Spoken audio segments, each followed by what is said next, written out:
सरकार द्वारा किए जा रहे हैं। धन्यवाद। माननीय मंत्री जी।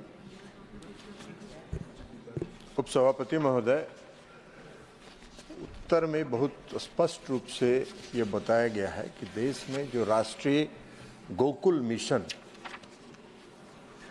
की योजना चलाई गई, वो आदरणीय प्रधानमंत्री जी ने देश के दूध के उत्पादन और उत्पादकता दोनों को बढ़ाने के लिए यह योजना शुरू की गई। इस योजना के तहत पूरे देश में हम लोग इस योजना को चला रहे हैं और जो नॉर्थ ईस्ट के क्षेत्र हैं, जो आदिवासी क्षेत्र हैं, उसमें विशेष रूप से हम लोग प्रोत्साहित कर रहे हैं। जो दूध के उत्पादन के राष्ट्रीय गोकुल मिशन में जो योजनाएं चलाई जा रही हैं, उसमें कृत्रिम गर्भाधान के माध्यम से हम देसी नस्लों में कैसे सुधार ला सकते हैं और उस पर सुधार लाने में हम लोग काफ़ी हद तक सफलता प्राप्त की है। आपका जो देसी कृत्रिम गर्भाधान के लिए जो हाई क्वालिटी के जो बुल हैं, उन बुल्स का सीमेन सेंटर में कलेक्ट करके और उसको कृत्रिम गर्भाधारण के माध्यम से हम आनुवांशिक सुधार कर रहे हैं अपने पशुओं में। उसके कारण जो प्रधानमंत्री जी ने ये शुरू किया, उसके कारण जो प्रोडक्शन बढ़ा है, ये आपको आश्चर्यजनक उपसभापति महोदय है।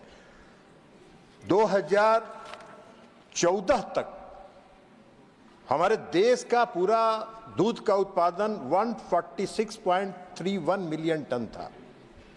आज 10 वर्षों के अंदर में हमारा 63.5% ग्रोथ है और इस साल हमारा 239.30 मिलियन टन ग्रोथ हुआ है। वही नहीं है, हम आज दुनिया में नंबर 1 पर हैं, पूरे विश्व में नंबर 1 पर हैं दूध उत्पादन। हमारे जो प्रति व्यक्ति दूध का खपत है, वह भी, उसमें भी हम आज दुनिया में 1 नंबर पर हैं। हम 417 ग्राम प्रति व्यक्ति हमारी देश की दूध की उपलब्धता है।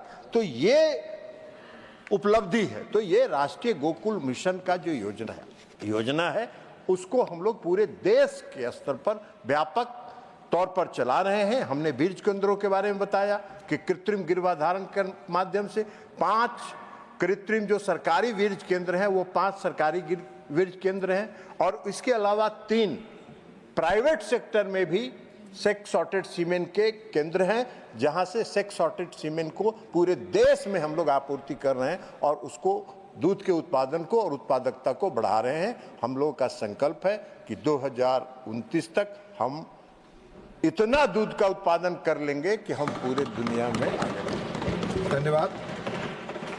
Second supplementary, honourable Shri R Girirajan. Not present. माननीय श्री ईराना कडाडी। उपसभापति महोदय, कर्नाटक राज्य में राष्ट्रीय गोकुल मिशन के तहत पिछले 3 वर्षों के दौरान गौवंश की स्थानीय नस्लें के संरक्षण व संवर्धन के लिए सरकार द्वारा क्या सहायता दी जा रही है और बेलगावी जिले में इस योजना के अंतर्गत कितने गोकुल ग्राम स्वीकृति हुए हैं? माननीय मंत्री जी। महोदय,